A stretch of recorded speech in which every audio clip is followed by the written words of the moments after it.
Olá, seja bem-vindo ao dia 108 de 365 lendo a Bíblia. Estamos no livro de 1 Reis. Para hoje são os capítulos 15, 16 e 17. Então, depois da morte de Salomão, nós vemos que o reino foi dividido em dois. Então, 10 tribos de Israel ficou com o nome de Israel, né, lá para o sul. E lá embaixo, Judá, a tribo de Judá e de Benjamim, que se tornou uma tribo só, né, sendo a tribo de Judá, outro. Então vemos que o reino ele dividiu, sendo Judá ficando aí com a casa de Davi. E então a gente vê a sucessão sempre desses dois reinos andando em paralelo. Mas o que nós vemos? Que mesmo assim, esses dois reinos, digamos assim, eles adoravam a Deus. Que louco, né? Eles adoravam a Deus, mas eles se dividiam. Mas Deus continuou considerando, né, ali a promessa que ele vai cumprir para Davi, falando que sempre estaria alguém sentado da sua família sentado, vai ser ali para ajudar. Daí a gente vê essa sucessão de reis, que dá certo, que dá errado, que ama a Deus, que rejeita Deus, né? No capítulo 15 nós lemos o reinado de Asa, que ele fez o que era reto aos olhos do Senhor, como Davi, seu pai. Então, ele fez o que era reto. Mas depois vem outros que já não faz isso, aquilo. Mas o que eu quero falar é sobre Elias, que aparece aqui no capítulo 17. Elias, um homem assim que quando a gente para estudar Elias, que homem extraordinário, de temor, de obediência, os milagres que ele operou, né? Elias, assim como Moisés, fez grandes sinais e maravilhas, né, para mostrar quem era Deus. E em paralelo com a história de Elias, nós temos a história do rei Acabe de Israel e o seu casamento com Jezabel. Então, eu vou comentar o capítulo 17, mas um pouquinho antes é importante a gente citar isso, que Acabe, ele foi um rei horrível, mas consegue ser pior que ele a pessoa com quem ele casou, que foi Jezabel.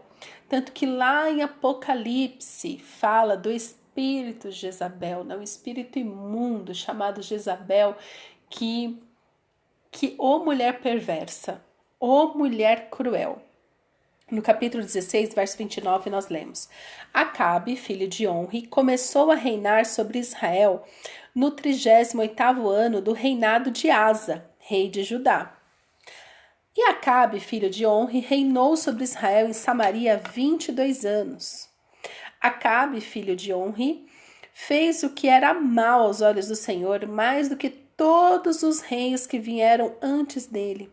Como se fosse pouca coisa andar nos pecados de Jeroboão, filho de Nebate, Acabe foi mais longe e tomou por mulher Jezabel, filha de Etibaal, rei dos Sidônios, e serviu Baal e o adorou.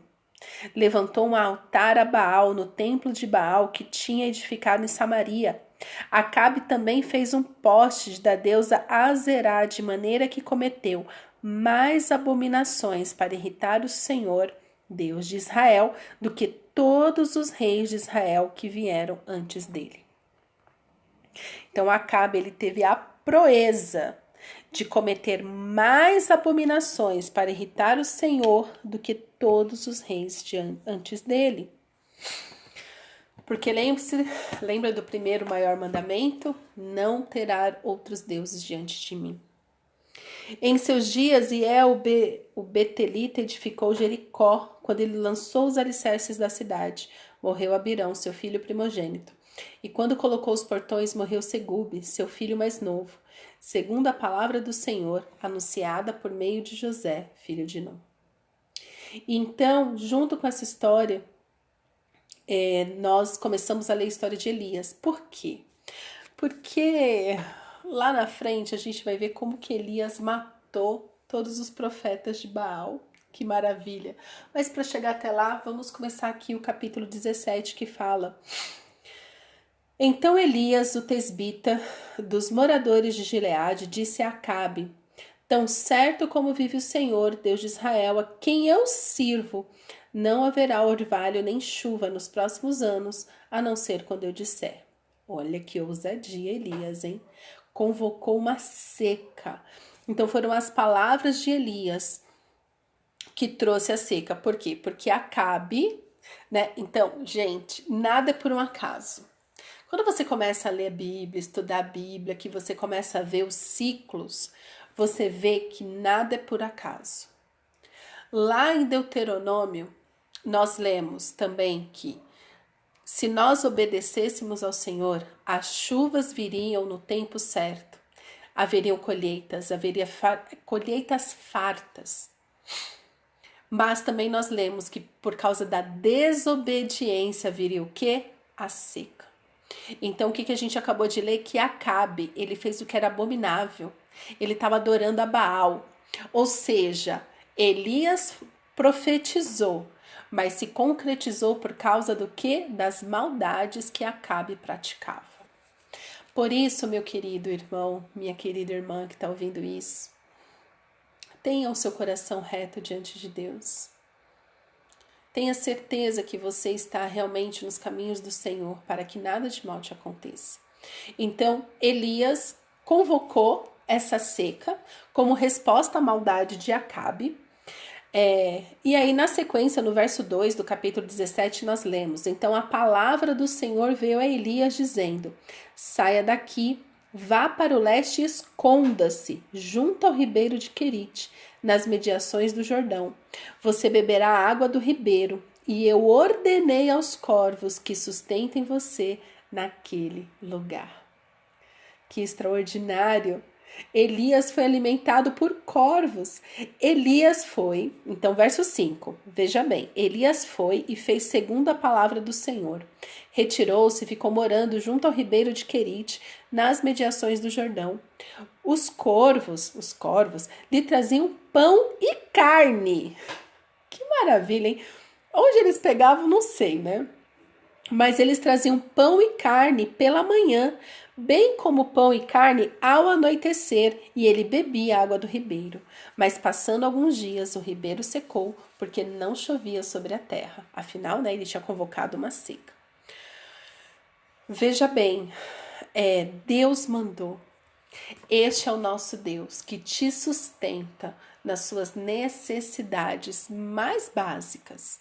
Por isso que a palavra do Senhor diz que é o Senhor, é dele que vem o nosso sustento, que nós podemos descansar nele para todas as coisas que precisamos.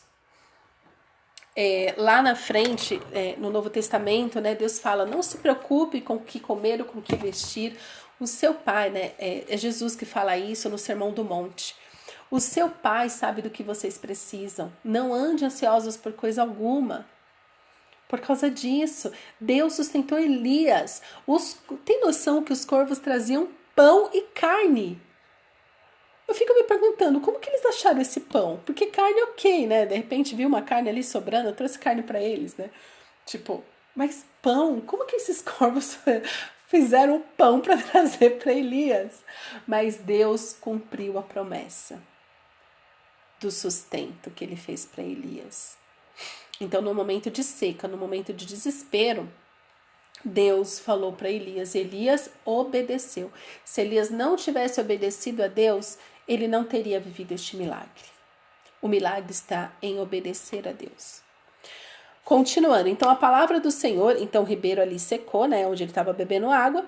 Verso 8, então a palavra do Senhor veio a Elias dizendo: levante-se e vá a Sarepta, que pertence a Sidom, e fique por lá. Ali ordenei a uma viúva que dê comida para você. Ou seja, de novo, Deus manda Elias sair, que alguém vai alimentar Elias, né? Elias só se preocupava de andar, né? Porque tinha alguém que ia dar comida para ele. Então ele se levantou e foi para Sarepta. Chegando ao portão da cidade, encontrou uma viúva que estava apanhando lenha. Ele a chamou e lhe disse: por favor, traga-me um pouco de água numa vasilha para que eu possa beber. Quando ela já estava indo buscar a água, Elias a chamou e lhe disse: traga-me também um bocado de pão, por favor. Porém ela respondeu: tão certo como vive o Senhor, seu Deus, não tenho nenhum pão assado. Tenho apenas um punhado de farinha numa panela e um pouco de azeite num jarro. E como você pode ver, apanhei 2 pedaços de lenha e vou preparar esse resto de comida para mim e para o meu filho. Vamos comer e depois morreremos de fome. Elias disse a ela: Não tenha medo. Vá e faça o que você disse. Mas primeiro, faça um pãozinho com o que você tem e traga-o para mim. Depois, prepare o resto para você e para o seu filho. Porque assim diz o Senhor, o Deus de Israel: a farinha da panela não acabará, e o azeite do jarro não faltará, até o dia em que o Senhor fizer chover sobre a terra. A viúva foi e fez segundo a palavra de Elias. Assim comeram ele, ela e a sua casa durante muitos dias. A farinha da panela não acabou, e o azeite do jarro não faltou, segundo a palavra do Senhor anunciada por meio de Elias. Aleluia! Então, o milagre, você quer viver o milagre do Senhor na sua vida? Obedeça. Elias obedeceu e encontrou a viúva. E o que eu acho mais interessante nesse diálogo é que aqui não fala se a viúva já tinha ouvido falar de Elias. Mas quando Elias fala para ela obedece, ela confia. Pela fé, ela faz este pão para ele, faz este pão para ela e para o filho. E a palavra do Senhor se cumpre, porque Deus é um Deus de promessas. Deus não é homem para que minta, nem filho do homem para que se arrependa. E Deus nos dá exatamente o que necessitamos pelo tempo que nós precisamos. Então aqui a palavra do Senhor se cumpriu, eles tiveram alimento todo o tempo. Então imagina, tudo ao redor deles estava um caos. A terra sofria seca, então com a seca não se planta, não se colhe. Seca, imagina viver sem água. Mas naquela casa havia alimento, porque o Senhor assim determinou. É assim que o Senhor cuida dos seus filhos, é assim que o Senhor cuida dos justos. Por isso é que o justo viverá pela fé.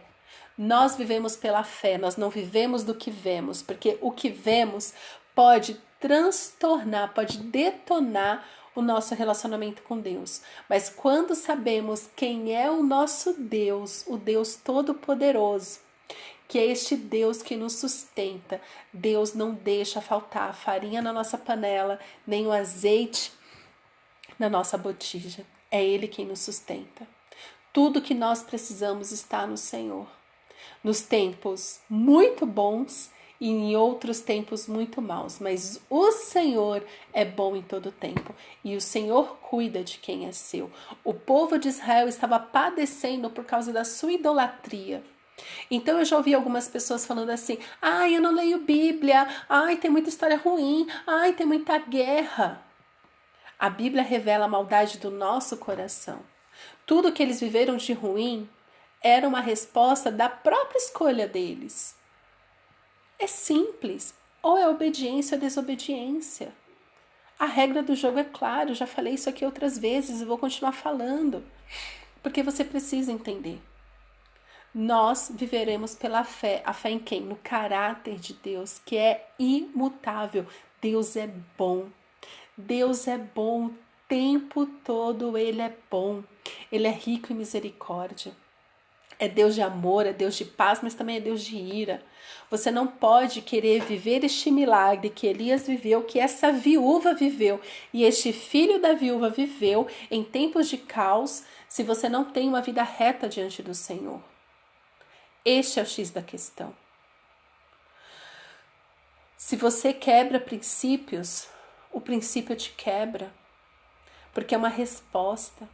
Onde está a sua fé? Uns confiam em carros, outros em cavalos, mas eu, porém, confiarei no Senhor dos senhores, no Senhor dos exércitos, no Rei dos reis, no Deus Todo-Poderoso, Criador dos céus e da terra, porque este Deus, ele não muda. Ele é maravilhoso para cuidar de todas as nossas necessidades. Então, que possamos andar como Elias, na obediência do Senhor, para viver os milagres que só o Senhor faz. Amém? Pai, obrigada pela tua palavra que fortalece a nossa fé. Obrigada, Senhor, porque o Senhor nos conhece pelo nome. O Senhor conhece, Senhor, a necessidade de cada pessoa que está ouvindo este áudio nesse momento. Tu sabes, Senhor, os caminhos, o coração de cada pessoa aqui. Eu quero te pedir, Senhor, manifesta a tua glória individualmente a cada um de nós. Manifesta, Senhor, a tua glória. Leva, Senhor, os nossos corações a ser um coração rendido na tua presença, para viver os milagres do Senhor nas nossas vidas. É o que eu te peço. Em nome de Jesus. Amém.